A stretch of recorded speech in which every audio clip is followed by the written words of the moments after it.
Uh, my name is Appo Jabarian.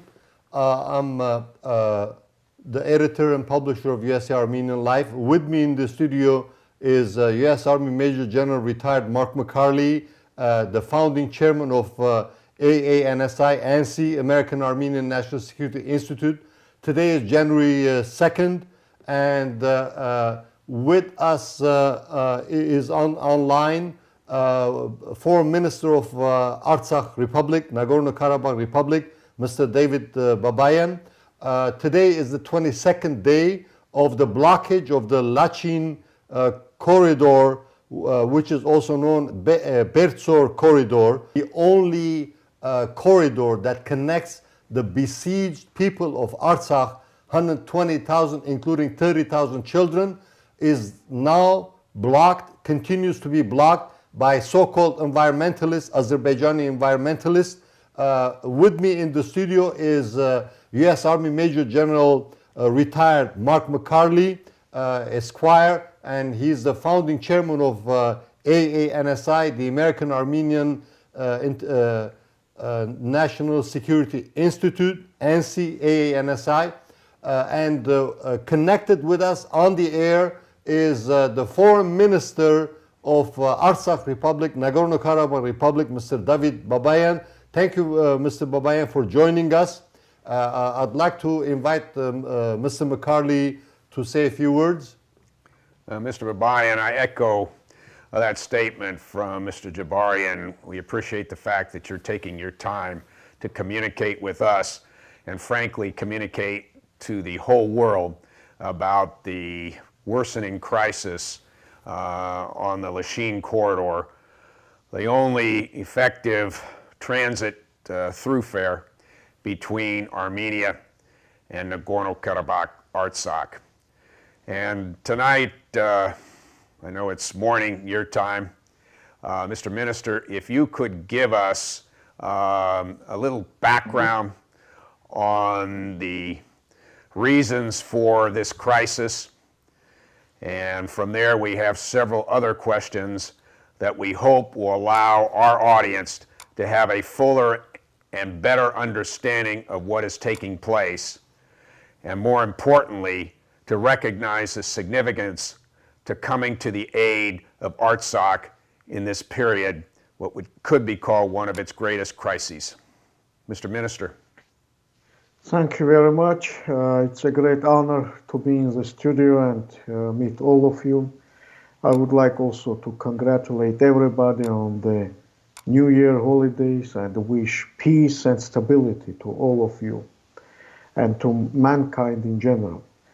You see what's happening in our country and with our country is a very serious challenge to international law, to democracy worldwide. Because Azerbaijan is actually carrying out a genocidal policy towards Artsakh. Here we have to distinguish strategy and tactics, the cause and pretext of this policy. So the strategy is the most important strategic goal is to suffocate Artsakh, to make the people leave the country of their origin, their historical land, to depopulate Artsakh. As to tactics, then they use different ways. And one of them is this blockade, which lasts already for 22 days. I mean, after the 2020 aggression by Azerbaijan, Turkey, and international mercenaries and terrorists against Artsakh, we lost around 75–80% of our territory. And now there is only one very narrow road connecting Artsakh with Armenia and with the outer world in general. And this road, which is only several meters long and which goes through a corridor of some 5 kilometers wide, and this road is only, as I mentioned, some 5–10 meter long, meter wide. It's a tiny thing connecting us with the world, and it has been blocked. and our people are starving. Indeed, we are facing humanitarian crisis, catastrophe. And we also noticed that there is a need for more action on the part of international community. I mean, international community cannot be idle or indifferent, because indifference generates aggression. Even more, indifference enlarge the scope of aggression. And if you are indifferent today, tomorrow this terrorist will come and knock your door. So this is the general logic of any aggression in general. And now what we face this kind of thing. So they used so-called environmentalists, which are actually members of their security service, Azerbaijani government structures, and the Aliyev clan structures, because they also represent the Haydar Aliyev Foundation, an institution which actually carries out this so-called caviar diplomacy, bribing different people, politicians, structures all over the world. And even those people who are wearing coats and furs made of natural, skin of many animals, consider themselves to be environmentalists. And one of the most grotesque picture of that was this woman who actually killed a dove in her hands. And this is the situation. And our people, 120,000 people, among them 30,000 children, are facing severe shortages of products, of medicine, of drugs, of fuel, of anything. And also the deficit of international attention and actions to Azerbaijan, to press that country to stop this kind of terroristic acts. Actually, we are under siege, not only under blockade. And if kids all over the world are celebrating the New Year holiday, Christmas, our kids are feeling hunger, they are hungry. So this is the situation. It's not only a blockade and siege of Artsakh, it's a slap on democracy, on human rights, and these values. Mr. Babayan, I really appreciate those comments. From the words that you have used, a tactical perspective, and from where you sit right now, what is the situation on the Lachin corridor? Meaning, if we were to somehow gain access, at least to the Lachin corridor as it departs from Armenia's eastern boundary, is that road tonight blocked? Yes, of course, because you cannot bring, anything to Artsakh. Well, the Azerbaijani side blocked a short section of the Lachin corridor in the vicinities of the occupied Armenian town of Shushin. And it's senseless to cross, for example, the Lachin corridor, let's say, near the Armenian border, because you cannot access to Stepanakert and to Artsakh. Mm-hmm. This is why we are actually cut off. Yeah. Have the Azeris, these so-called environmentalists, have they put up any barriers or obstacles to vehicle traffic, truck traffic from Armenia? Or are what we're looking at a whole bunch, 100 to 200 or so of these environmentalists standing or sitting or pitching tents on that basically 5-meter wide road? Yes, definitely. They're actually blocking themselves. And they even put the Christmas tree. Can you imagine crossing that road? And it's there are also all the participants on average are paid 100 to 150 US dollars per day for staying there. And they are changing. Every day a new group comes and replaces the old one. Now, So it's also a kind of a state-sponsored action, definitely. yeah, that's the valued insight and why it's so important that you have an opportunity to reach out to the whole world and describe what's taking place. So in terms of depth, you have these 200 or so environmentalists, so-called environmentalists. They pitch their tents. They're sitting or standing on that 5-meter wide road. Now, does that continue for a couple of hundred meters, or is that road full of these environmentalists for a kilometer or so? Or is there one specific point? And I think you mentioned a small village just to the east of the exit of the corridor into Armenia, where most of this activity is taking place, where most of these environmentalists are sitting around blocking traffic. No, only in a small point, but it just actually cut off the entire road and blocked the entire road. Yeah, they are near the occupied town of Shushi. Right, that makes several sense. meters. Yeah, that makes sense.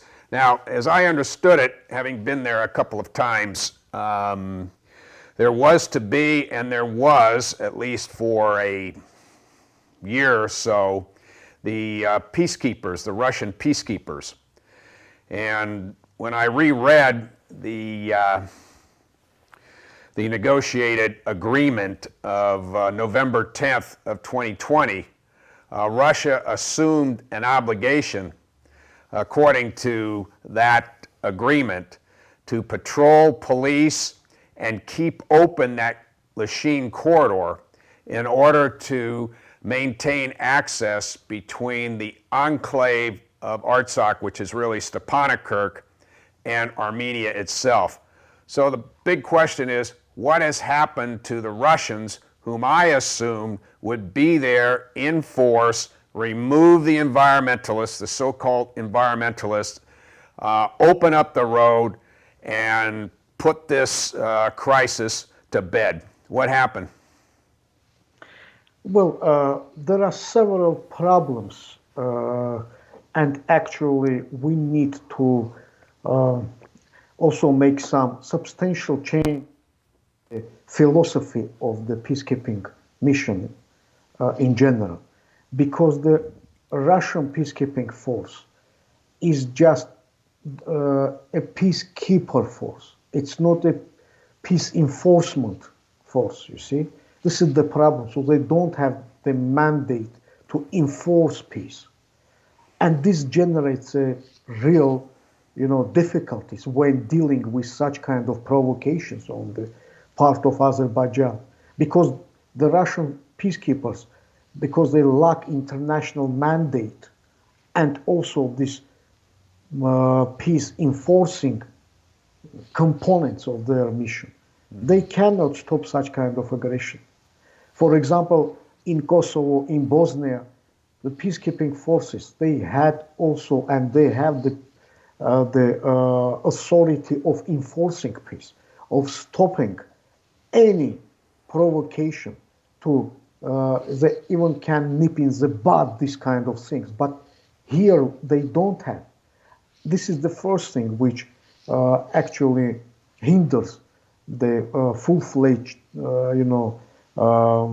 carrying realization of this mission. The second of Russian peacekeepers. Yeah, I it's understand. Too small. Yeah, Mr. Minister, and as we, to use an English word, parse the term peacekeeper, and having used that word a couple of times in my own career, of course, I think what you're trying to tell us is that the obligation that the Russians claim to have assumed is only to stand there.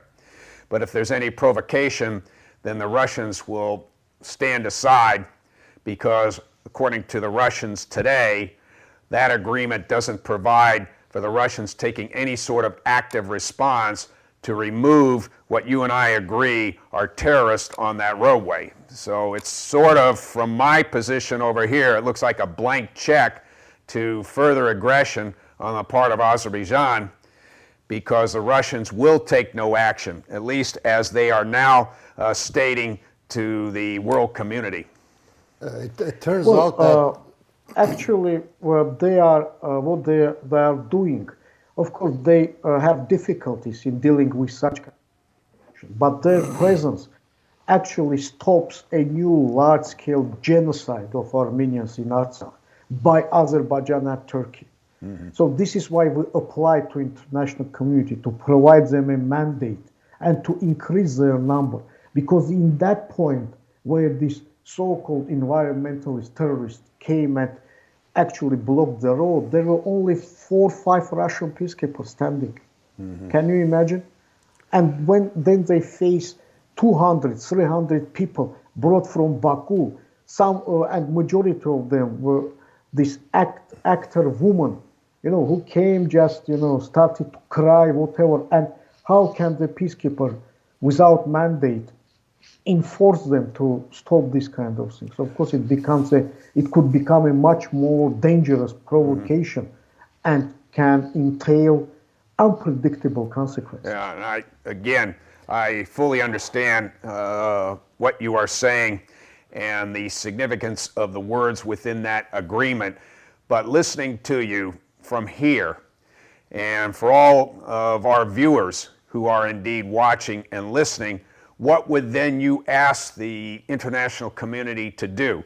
And before I let you answer that, or allow you to answer that question, which is quite complex, might I suggest, is it that Artsakh looks forward to an international mandate, that the Security Council again take a look at this crisis and commit a United Nations force to do what you have suggested is required to be done, and that's peace enforcement?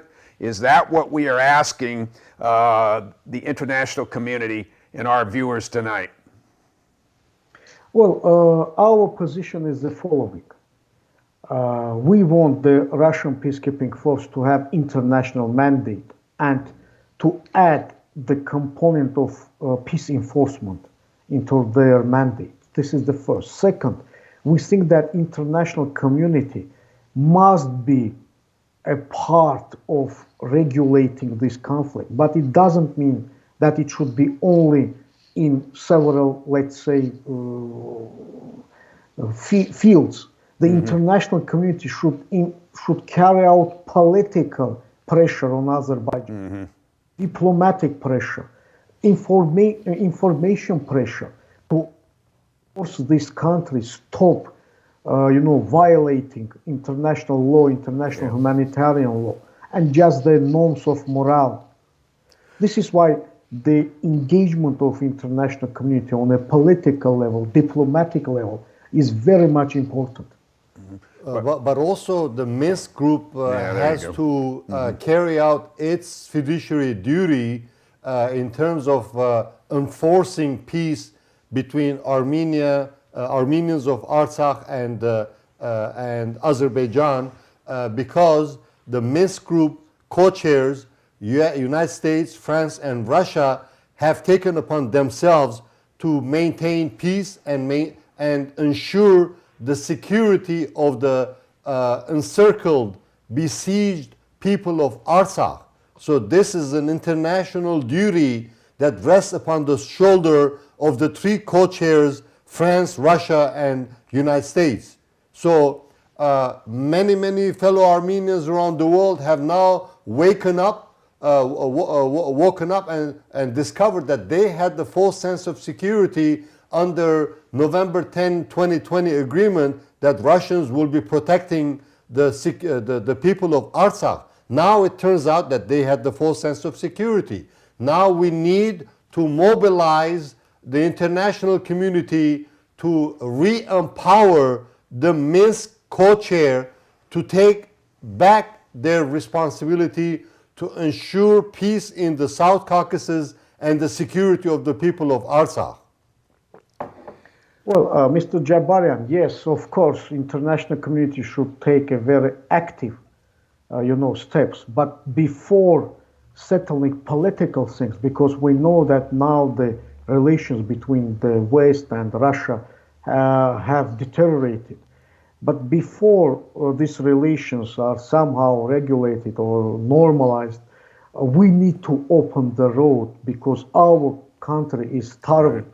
I'm glad you got back. Under genocide, you see, but what we have to do is just to Can you make please share pressure. with our audience, Mr. Babayan, can you share with our audience as to what are the urgent needs of the people of Artsakh? We know there are 120,000 people under siege, blockaded, and the population includes 30,000 children and also a number of elderly and medically needy individuals. So can you please tell us specifically what humanitarian assistance is needed now so that we know what to articulate to the fellow Americans and the US government and the French Armenians to the French government and so on and so forth? Well, we need basically everything. We face shortages of products. We face shortages of drugs, medical equipment, everything. There are we couldn't find flowers in Artsakh to bring them to the graves, for example. I mean, it's a very severe situation. We are on the brink of humanitarian catastrophe, total catastrophe. And we see that international community, many countries, issued statements condemning Azerbaijan. We appreciate this very much. But this is not enough. A second phase already of pressure and influence on Azerbaijan should take place, because otherwise our people will starve and will face a new genocide. I mean, we call the international community to put aside for a very short period of time all those complicated things and together press Azerbaijan and supporting it, Turkey, to unblock that road. This is all we want right now. Mr. Babayan, how many hours or how many days are the people of Artsakh away from massive starvation?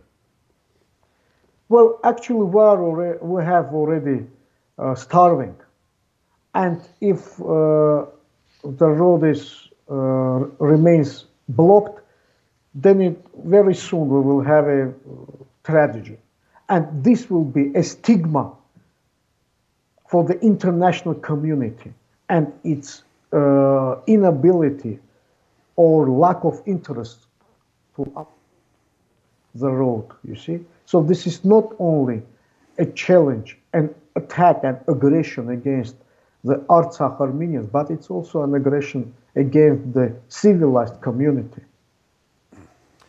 Many American fellow activists are calling upon U.S. State Department, International Red Cross, American Red Cross, AmeriCares, and all the humanitarian international entities to rush humanitarian assistance to Artsakh people now.